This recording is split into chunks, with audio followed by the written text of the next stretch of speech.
We're on the lesson 5, which we're starting the, which century? The 3rd century. We got into the 3rd century last time with Origen. He died sometime mid-3rd century. Today we're going to try and finish up the 3rd century because there wasn't an awful lot that happened. The 4th century is explosive, okay? That's the big time. And if you were to see, I have a set of books on my,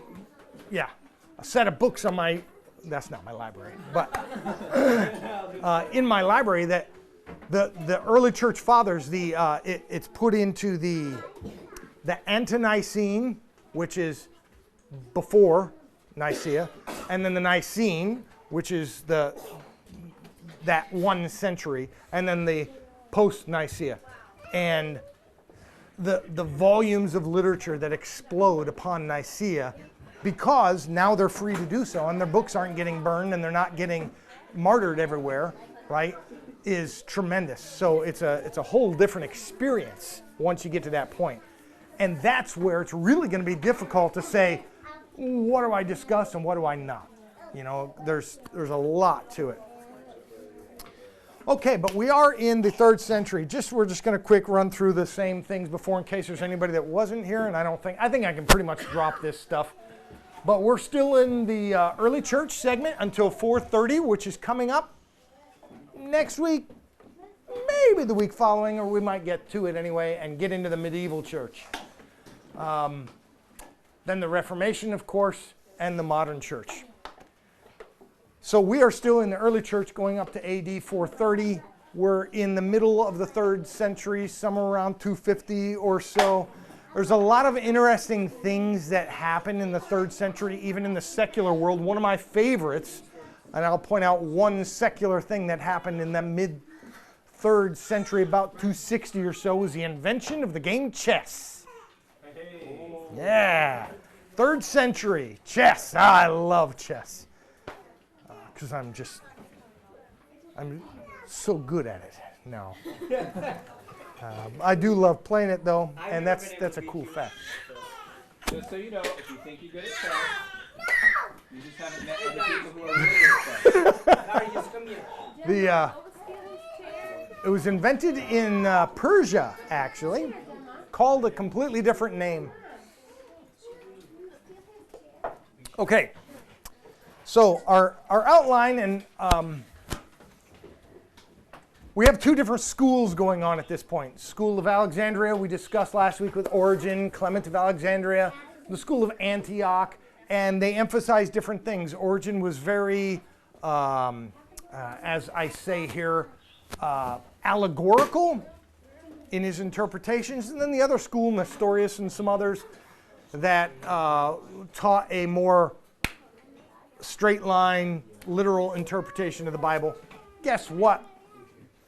That's still today, okay? We still have schools. If you were to go to a seminary here or there, you're going to get some seminaries that are more, they'll teach a certain method of interpretation. You could call it something like historical redemptive. And then these people over here do a literal approach or whatnot. There's all sorts of different approaches to the Bible, much more than there were at that point. But you'd have dispensational and non, and etc. But in the early church, this is the way it was evolving. Now, doctrine develops over the centuries. It's fascinating to see, to trace the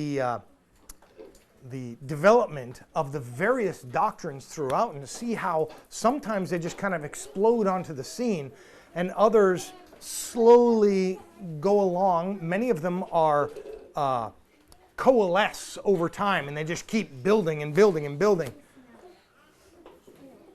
So do heresies, Sabellianism, the reemergence prominence of modalism advocated by Sabellius. So we call that heresy Sabellianism. Well, it's modalism, like we discussed last week when we discussed monarchianism.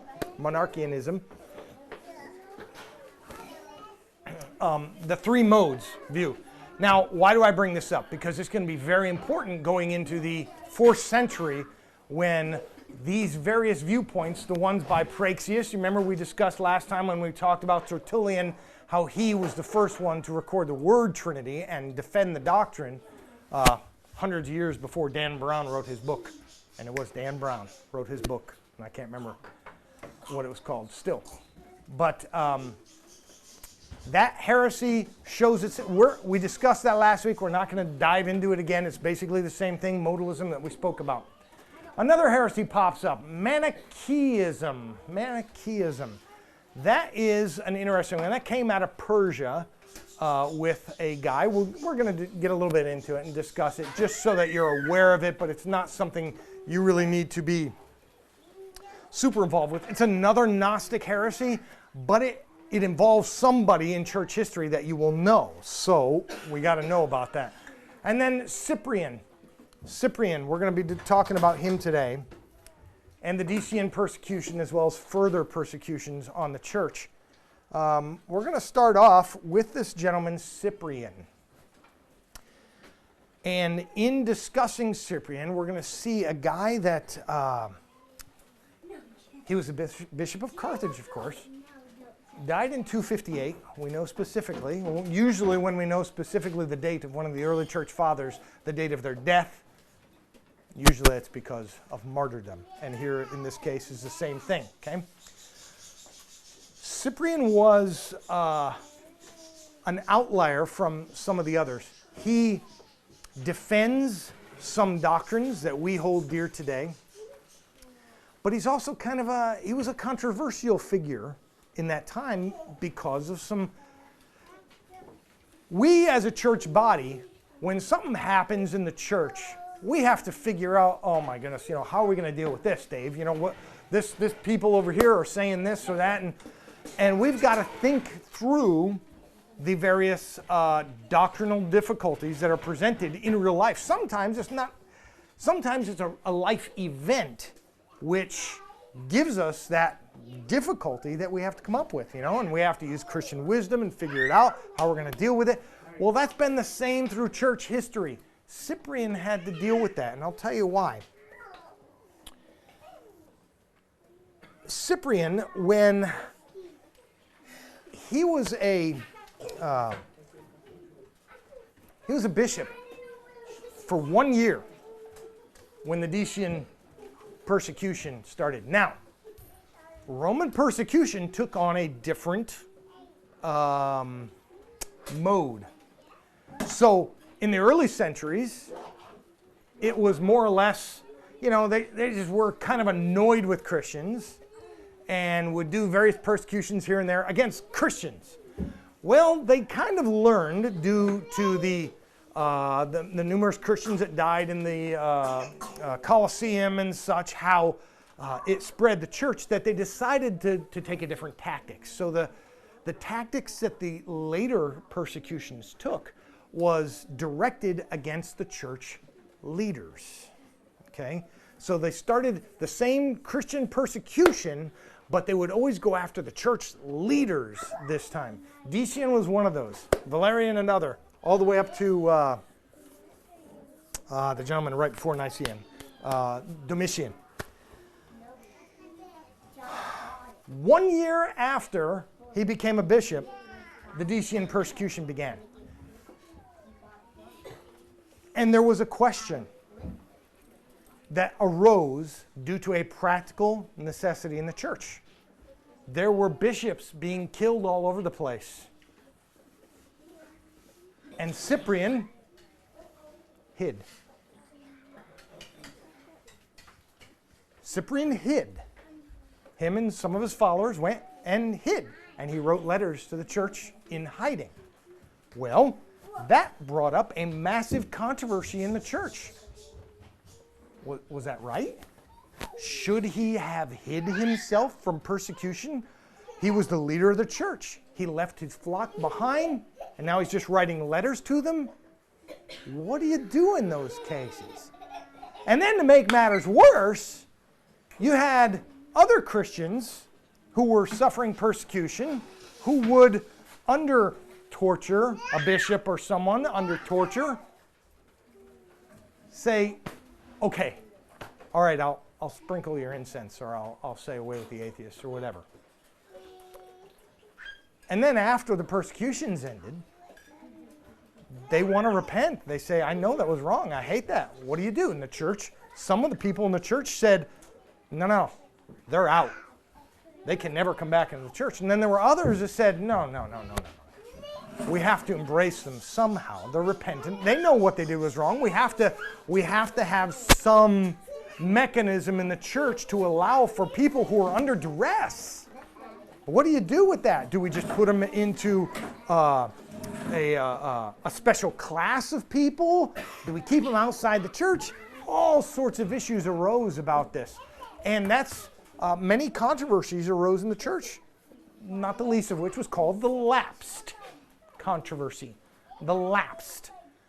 Not to be confused with lapsarianism. This is the lapsed.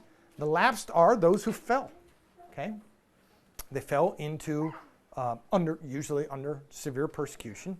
They fell into a state of sin in order to save their lives. What does the church do about stuff like that? Can you see how that would automatically get us thinking the same way as the church? We'd all be like, oh man, what do we do? What do we do? You know, because brother so-and-so over here is saying, no, they just cut themselves off from the church. They're out totally. Jesus said, you know, he who doesn't confess me, I won't confess. Okay, he's out. Write him off. He can no longer partake of the supper with us. And then you have brother over here saying, no, we have to embrace him. He made a mistake. He's repentant. We need to bring him back into the fold. What do? You see, very practical. And there are hundreds of letters in the early church discussing these very practical issues, including Cyprian's issue of should he have hid? Okay? It really, because he was a new bishop there, it really hurt the early church in this time anyway, this 3rd century church, because it, once again, drew lines. People saying yes, people saying no, and then eventually coalescing around, okay, we can understand this, etc. Now, there were other controversies that came out in this time too, that Cyprian was involved with. Cyprian was a smart guy. He wrote a lot of letters, and he was a man. Let's just talk real quick about he was a bishop. Okay? What does that mean? Well, at this time, a bishop was an overseer, right, of a large group, a large church. And you had presbyters, elders, and you had diakonos, the deacons, right, the servants of the church, usually involved with the practical everyday stuff in the church. And being a bishop was a big deal because you were the one everybody looked to for guidance, okay, all the individual churches. Well, they're entered in another controversy between bishops. He had another bishop named Stephen. Stephen at the time was the bishop of Rome. Okay? Now, at this time, around this time, there were a lot of people in Latin calling these bishops, these overseers, kind of their father, right? But they would shorten it more or less to Papa and stuff like that, and it ended up becoming Pope. Okay? That's where we get the term Pope from. It's a derivation from, or a derivative from Father. Okay? And at this time, however, many bishops were called that. It wasn't just one, it was a lot of bishops. Stephen, however, sought in his letters with Cyprian, in the various controversies here, especially this lapsed controversy, to set apart himself as one that would be the overseer of the overseers. Okay? This is the beginnings of what we know today of as the papal system, the Pope of the Roman Catholic Church. Okay? This is the beginnings of it. Stephen sought to set himself apart because he said he was the see, or the seat of Peter. Cyprian argued vehemently against that with him and said, no. We're all bishops here. There's no hierarchy amongst bishops. If I want to do something, you don't like it, too bad. If you want to do something, I don't like it, too bad. We're all...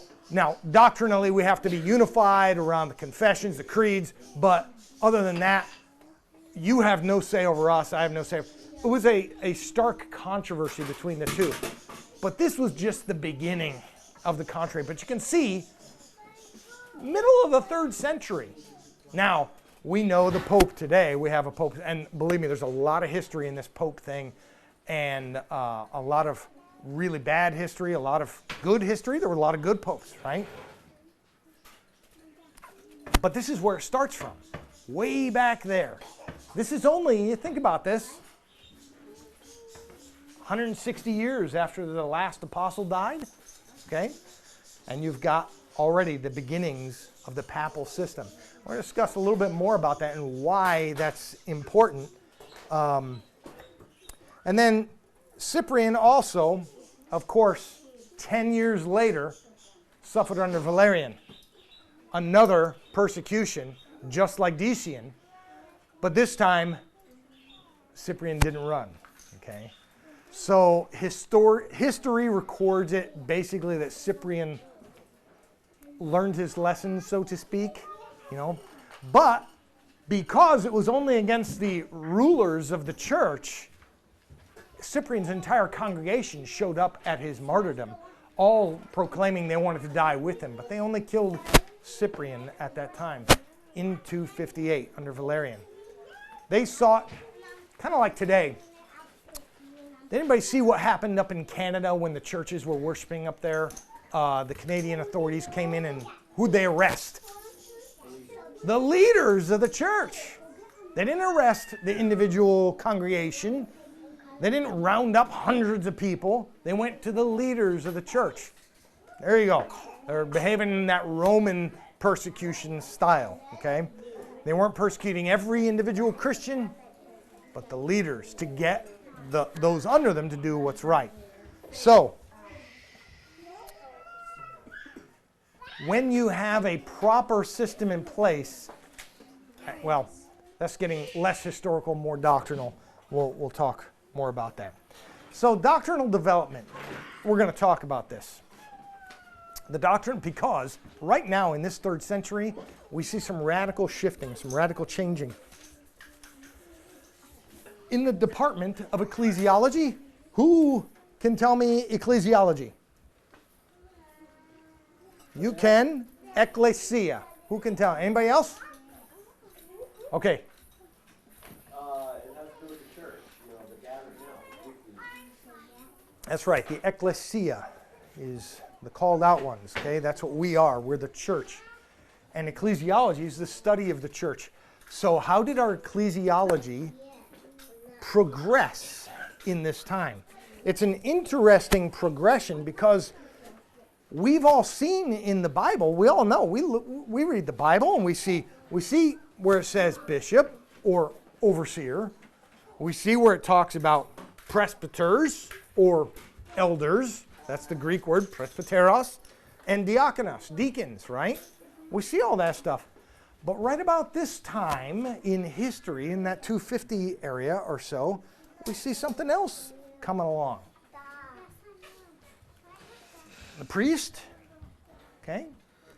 The bishops started calling themselves priests. And that wasn't something that actually occurred previous to this. Now, the word is used. They would commonly refer to the priesthood of believers, okay? Because the New Testament talks about that. They were all a holy nation, a royal priesthood, right? But now all of a sudden they started calling themselves priests. I asked the question, why? Hey, kids, I got to know why did they start calling themselves priests? So we're going to discuss that. But I sent my daughter last night to go find out because I wanted to know. So I sent her to the library last night. And let's see if we can find out where this priesthood thing comes from, okay?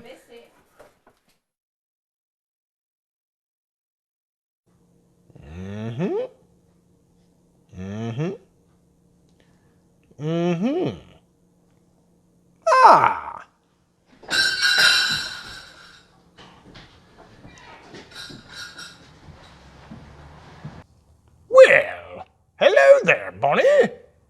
Or should I say, bonita? Just bonita. Bonita. Yeah. Okay, bonita. How are you? What brings you over here? I'm doing great. My dad is doing this church history thing, at our church, and he wanted me to do some research to answer one of his questions. And I was wondering if you knew anybody who I could just talk to instead of You mean other than moi? Sure. Well, of course. That would be elementary, my dear Bonita. Yes, Dr. Kinderfeeden is right over there. Oh. I highly recommend him. Okay, well, I will go talk to him then. Thank you. You're welcome. Bye-bye.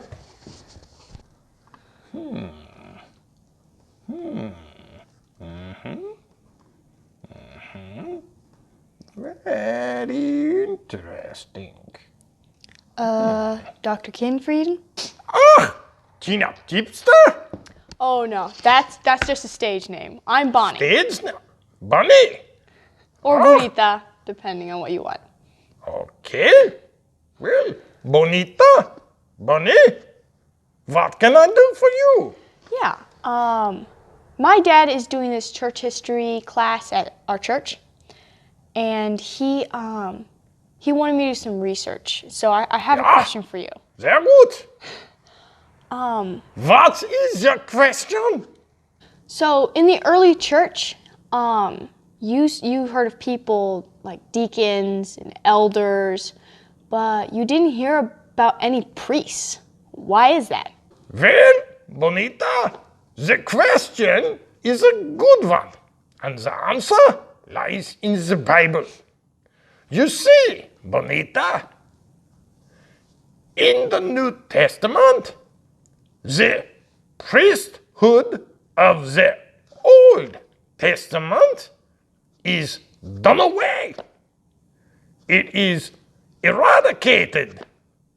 It's forever to be no more. Okay? So why do we see priests in the second and third and following centuries? Well, it's because they looked to the Old Testament temple instead of what the New Testament church was built on. And that was not the temple. You see, the temple was done away because of the sacrifice and what it represented. But the church was built on the model of the synagogue.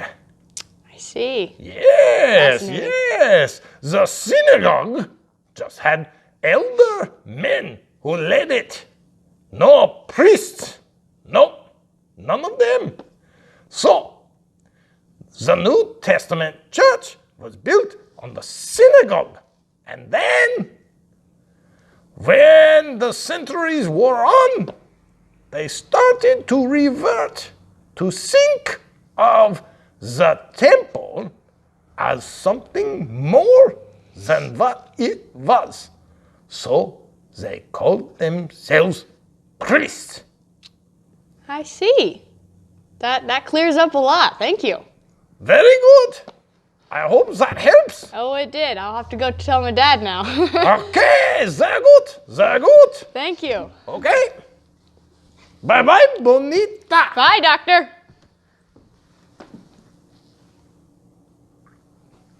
Bye-bye, Bonita. Okay. Now, that was a little simplistic, of course, but I wanted to, in dealing with this idea of priesthood, kind of get your minds wrapped around how it could shift. Well, when you have the Old Testament priesthood, they're all dealing with the sacrificial system at the temple or the tabernacle previous. Before that, there was no priesthood other than Melchizedek, right? And after, there is no priesthood other than the priesthood of the believers and our high priest, Jesus Christ. But I wanted to point out to you how easily the mind can drift to what it wants in the priesthood. Because once you're out from persecution, or it's not as heavy and such, your mind starts to think of practical issues. And when you read in the Bible things like the priesthood, and you see how they got treated, etc., it becomes very enticing to talk about, oh, I'll do it for this reason. I'm going to read you something just real quick, a couple quotes from the early church.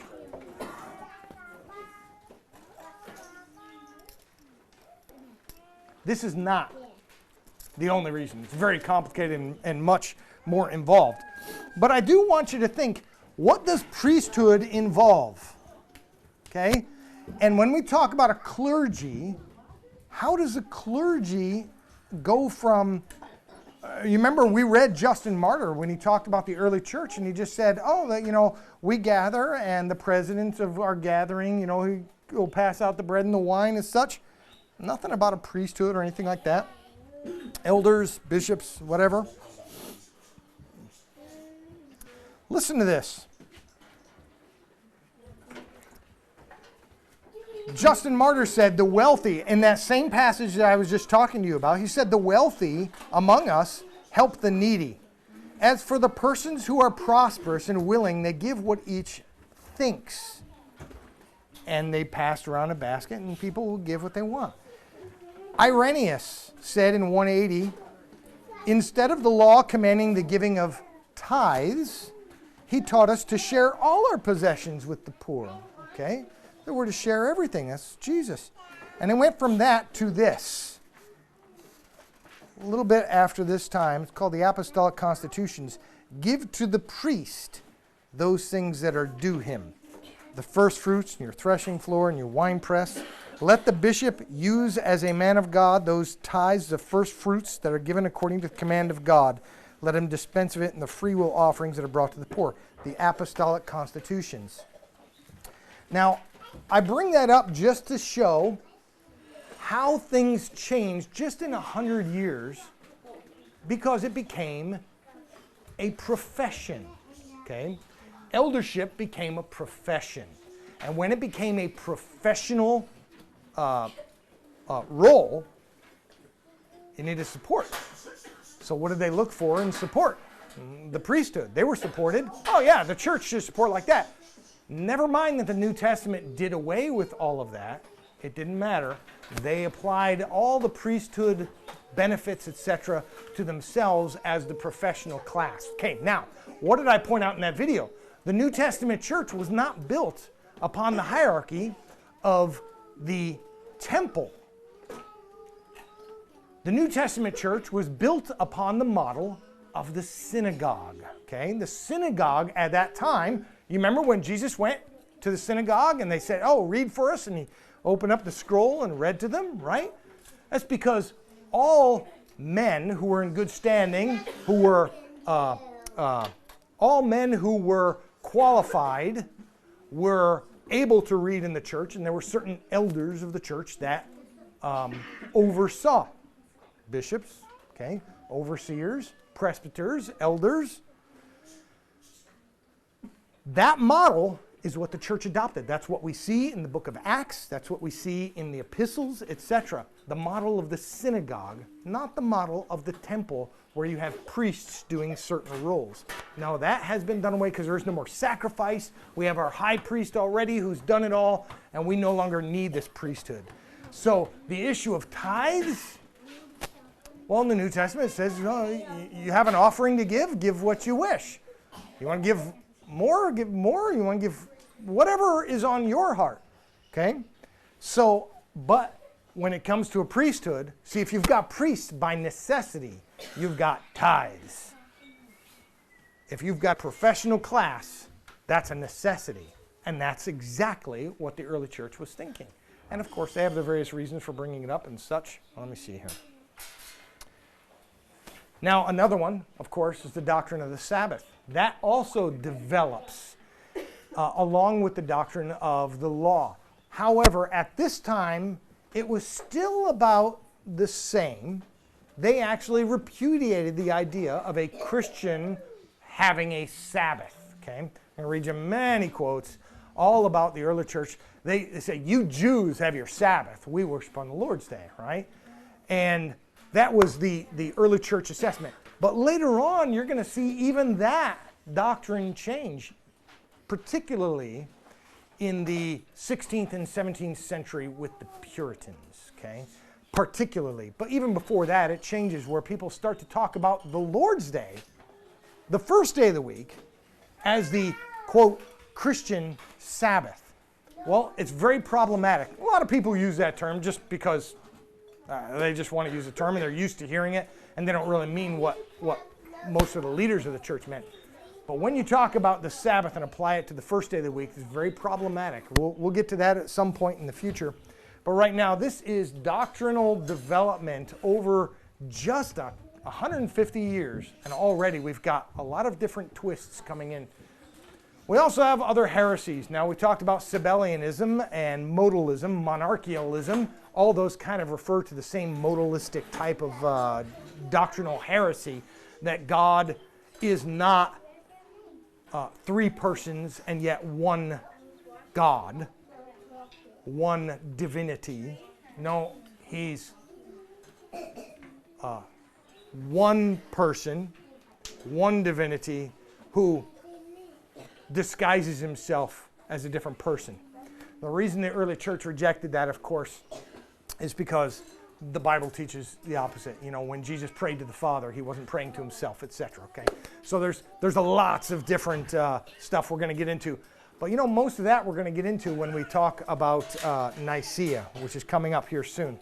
So Manichaeism, this heresy started in Persia, and was a mixture of this dude named Mani started off, and his parents were from a Gnostic Christian sect.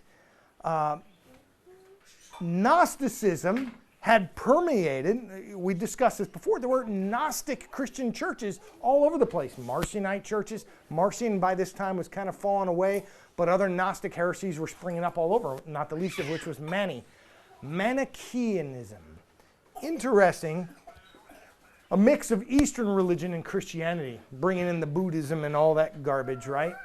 Of course, Gnostic, he denies the humanity of Jesus Christ. Gnostic and spiritualist. And lastly, why do we want to know about this one in particular? There was a very famous advocate of Manichaeism who later converted to Christianity, and he changed the church. We still talk about him today. Does anybody know who that is? Who was a Manichaeist? Augustine? You got it. That's right. That was a guess. That was good. Saint Augustine. Okay. Augustine was a Manichaeist previous to becoming a Christian. It's fascinating to see where his mindset comes from, right? And how he converts. His conversion story is precious. Let me tell you, it's wonderful. Many of you have heard about his mother, and I mean, there's whole books written about her, right? And of course, Augustine. But we're going to get into him after Nicaea, because that's really his time frame. But I wanted to point out, this is when this heresy was starting. And 100 years later, when Augustine is born, it's still going and flourishing, and he gets sucked up into it himself and becomes this spiritualist, Gnostic type of person prior to converting to Christianity. So even somebody today who's into all this Gnostic garbage, they're not beyond the pale of rescue. And there's some wonderful words from Augustine that I'm going to share with you when we get to him about that very thing. So we'll talk about that later. Okay, now we're getting close to the 4th century. And getting close to that means we're getting close to the time of Nicaea. And as I pointed out, Sabellianism, monarchialism, and the other heresies, this modalism stuff is already getting the church. Tertullian already had to write about it. Cyprian has to write about it. And then a bishop named Alexander has to put himself into the fray. Next time we meet, we're going to be talking about a much broader, like I said, in the 4th century, it explodes, okay? History explodes. And we're going to talk about all sorts of aspects that lead to this. But right now, I want you to know about Bishop Alexander, who had a very famous deacon underneath him, and he entered into a debate with a guy who was he was another bishop teaching this church. Does anybody know who I'm talking about right off the top? Who the guy was that he entered into a debate with? And it sparked a major controversy.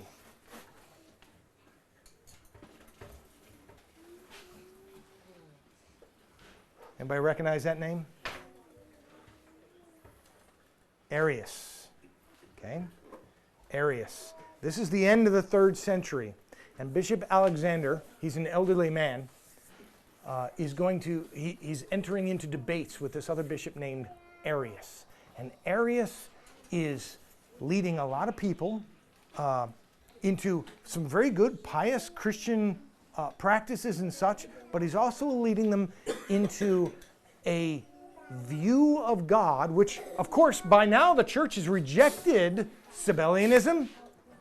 They've rejected Praxeus and monarchialism. They've rejected modalism. But Arius has a different viewpoint, okay?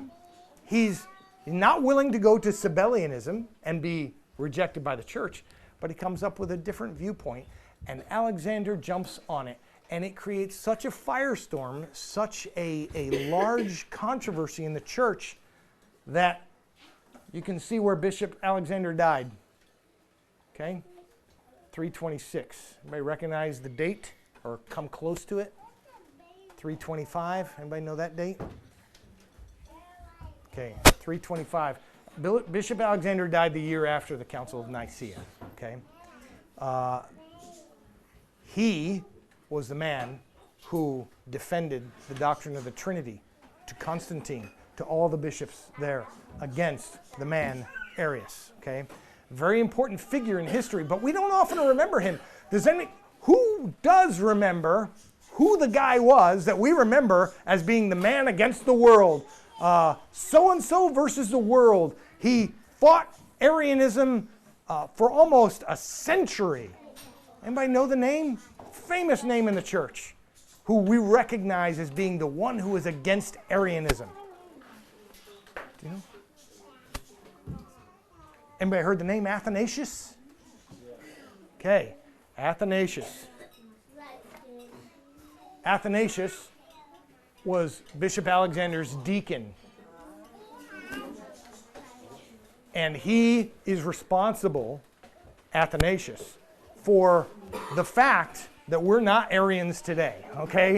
He said in one of his books, I feel like it's me versus the world, because everybody was coming down on him. And of course, Athanasius learned under Bishop Alexander. And he kept going on. Athanasius, we're going to learn more about it later, but it's a wonderful story. He gets banished by the emperor 7 times and keeps coming back and fighting for the truth, and in the end, wins over. And we have a revised Nicene Creed, which ends up in accurately describing the truth of Scripture. So it's a fascinating story. We're going to talk about that. Athanasius is usually the name that's brought up when talking about the doctrine of the Trinity, not Alexander. Even though he defended it in Nicaea, Athanasius is the name we remember. And that is because he fought it long after 326. 325 in Nicaea, that was just the beginning of conflicts. Athanasius took up the mantle from his bishop. He became the bishop and took over from there. So when they called Nicaea, you were allowed to bring your the bishop, 2 deacons, and I think a couple servants or something, and Athanasius was there at Nicaea by Alexander's side and ended up fighting for the doctrines that we hold true today. Okay, but that is going to be for next week. When we get into this 4th century, I'm telling you, that I get excited about the 4th century because that is the explosion of information that we have about that century. And why do we believe the way we do? And we'll talk about that more next week. Okay, and then hopefully we'll finish up this century and move on to the 2nd section. So next week, Constantine. Anybody heard that name?